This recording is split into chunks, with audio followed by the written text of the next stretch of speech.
Preciso dar um aviso antes de começarmos este evento. Embora aqui não seja uma igreja, pedimos respeito, pois o assunto em debate exige respeito, diz respeito à vida ou à morte eterna. Estamos tratando do ser de Deus e do destino que pode alcançar cada um de nós. Então, vamos à nossa segunda rodada de perguntas e respostas. O professor Jonathan é quem começa desta vez, e vocês ficam livres para debaterem, até que os argumentos sobre determinada pergunta se esgotem, a ponto de que fique tudo bem esclarecido para nossa plateia.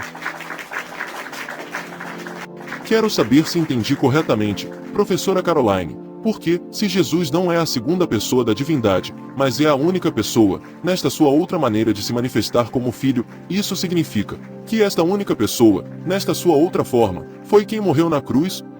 Ou seja, foi o próprio e único Deus quem morreu, morrendo um só, tanto como Pai, quanto como Filho. É nisso mesmo que você acredita, professora? E se for assim, quem foi ressuscitado da morte? O Pai ou o Filho? Isso, para você, não fica totalmente sem sentido. Eu lhe respondo com outra pergunta, semelhante à que você me fez. Para você, professor Jonathan, quem morreu na cruz?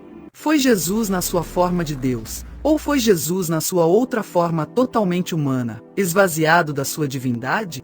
Jesus, na sua forma de Deus, e Jesus na sua forma humana, não é uma só e mesma pessoa? Se Jesus, na forma humana, foi quem morreu na cruz, o que aconteceu com a sua forma de Deus imortal? Se Jesus, esvaziado da sua divindade, morreu, quem foi que o ressuscitou? Nossa, meu Deus! O que foi isso? Que resposta incrível que a professora deu! Como é que ele vai se sair dela? Boa pergunta, professora. Bom, com certeza, quem morreu na cruz foi Jesus, na sua forma de Deus, para morrer nesta sua outra forma totalmente humana, esvaziado da divindade, do qual assumiu, porque somente assim Deus poderia morrer. Mas, professora, isso não justifica Jesus, nesta sua forma totalmente humana, dizer ao Pai: perdoa o Filho na cruz, e o Pai no céu, onde o Pai não é o Filho, e nem o Filho é o Pai. Para que fique bem claro, nos responda, professor. Jesus, morrendo na sua forma de Deus esvaziado, morrendo na sua forma totalmente humana, também morria sua forma totalmente divina? Jesus, antes de assumir a forma humana, deixou de existir na sua forma de Deus quando se esvaziou? Não, de modo algum.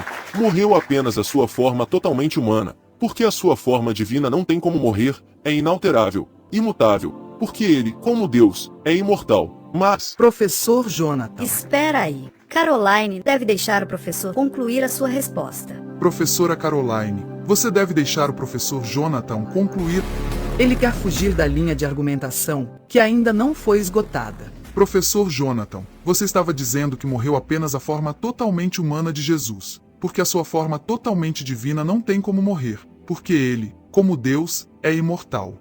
E o que mais? Eu ia explicar que a divindade de Jesus foi colocada de lado, permanecendo junto do Pai, mas a pessoa de Jesus foi quem morreu. Eu não queria deixar minha argumentação incompleta. E sobre o que diz que ia explicar, João 13 verso 13 diz: ora, ninguém subiu ao céu, senão aquele que de lá desceu, a saber, o Filho do homem que está no céu. Agora, nos responda, o que diz primeira carta a Timóteo capítulo 1 e versos 15 e 16?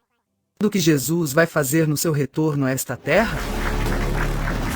As 4 últimas palavras de João capítulo 3 e verso 13 são um acréscimo posterior e não aparecem nos principais escritos originais. Ah, eu não acredito. Vejam, a professora tem razão. Jonathan está fugindo da resposta. Professor Jonathan, a plateia vai pensar que você não quer dar a resposta. Eu só quis mostrar que ela usou um argumento inválido. Mas as contestações são feitas nas conclusões finais.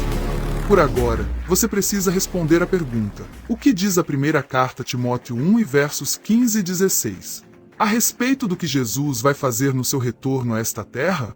É que eu nem preciso responder, o texto fala por si. Diz que Jesus, por si mesmo, no tempo certo, mostrará o bendito e único soberano, e Rei dos reis e Senhor dos senhores, o único que possui a imortalidade, que habita em luz inacessível. Professor, você não está omitindo a última parte do verso? Que Jesus vai mostrar aquele a quem nenhum dos homens viu e nem é capaz de ver. É por isso que ele fugiu. O texto apoia os argumentos da professora. Pessoal, Dê a sua opinião nos comentários. Será que você ainda não entendeu, professor? Que Jesus é a outra maneira visível do único Deus invisível de se manifestar. Sacrificar a Jesus, como manifestação visível de Deus, equivale a sacrificar o próprio Deus invisível, se isto fosse possível. Agora, responda para esta plateia. Como é que Jesus vai mostrar o único soberano que vive em luz inacessível, do qual ninguém viu e nem é capaz de ver? Bom, professora, Jesus vai mostrar aquele que não pode ser visto, mostrando-se a si mesmo. Por isso o texto diz que, por si mesmo, vai mostrar o soberano. Mas, o que isso tem a ver com a pergunta que lhe fiz, professora? Não estou entendendo aonde você quer chegar? Meu Deus! Como ele ainda não entendeu? Eu não acredito. Compartilha e coloca aqui nos comentários a sua opinião. Está demais este debate. Você também crê que Jesus, estando totalmente na forma de Deus, viveu aqui na Terra totalmente na forma humana, como diz na carta aos Filipenses 2 e verso 6. Sim, Jesus viveu totalmente esvaziado da sua divindade, vivendo do modo como qualquer homem que serve a Deus pode viver, com a atuação divina, que qualquer um que vive exclusivamente para Deus também pode ter. Então, cremos da mesma maneira. Você também crê que se Jesus, nesta sua forma totalmente humana, atuasse uma única vez como Deus, o seu sacrifício seria inválido? Assim como, se nesta sua forma humana, ele atuasse por sua própria vontade, também seria inválido? Sim, acredito também. Por isso Jesus disse no Evangelho de João capítulo 5 e verso 30, Eu nada posso fazer de mim mesmo, na forma porque ouço, julgo. O meu juízo é justo, porque não procuro a minha própria vontade, e sim a daquele que me enviou. Está muito bem resumido em Filipenses capítulo 2 e versos 6 ao 8. Pois ele, subsistindo em forma de Deus, não julgou como imprescindível ser igual a Deus, antes, a si mesmo se esvaziou, assumindo a forma de servo, tornando-se em semelhança de homens, e, reconhecido em figura humana, a si mesmo se humilhou, tornando-se obediente até a morte, e morte de cruz. Mas isso não elimina o fato de que o Pai enviou o Filho, havendo duas pessoas distintas. Professor, quando você me perguntou se Jesus não é a segunda pessoa da divindade, mas a mesma pessoa, para mostrar que isso estaria errado, porque tanto o Pai quanto o Filho teriam morrido na cruz, fica agora respondido que quem morreu na cruz foi Deus mesmo, mas da maneira como ele poderia morrer, tornando-se filho novamente. Pois, se como Deus que é, assumiu a forma humana, porque como Deus imortal não tem como morrer, é como o homem que ele mesmo morreu. Do mesmo modo, o que impede o Pai de assumir a forma de filho? Você mesmo é pai e filho ao mesmo tempo. Sim, eu sou pai porque tenho uma filha, e também sou filho porque tenho um pai.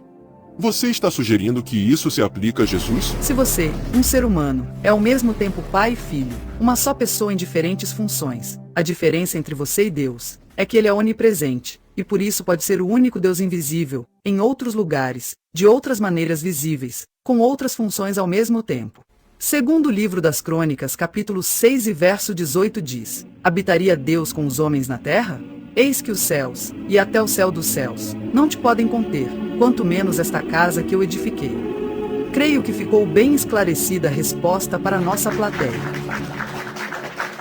Esgotados os argumentos e o tempo, faremos agora as considerações finais, para irmos a uma breve pausa e voltarmos ao quarto bloco.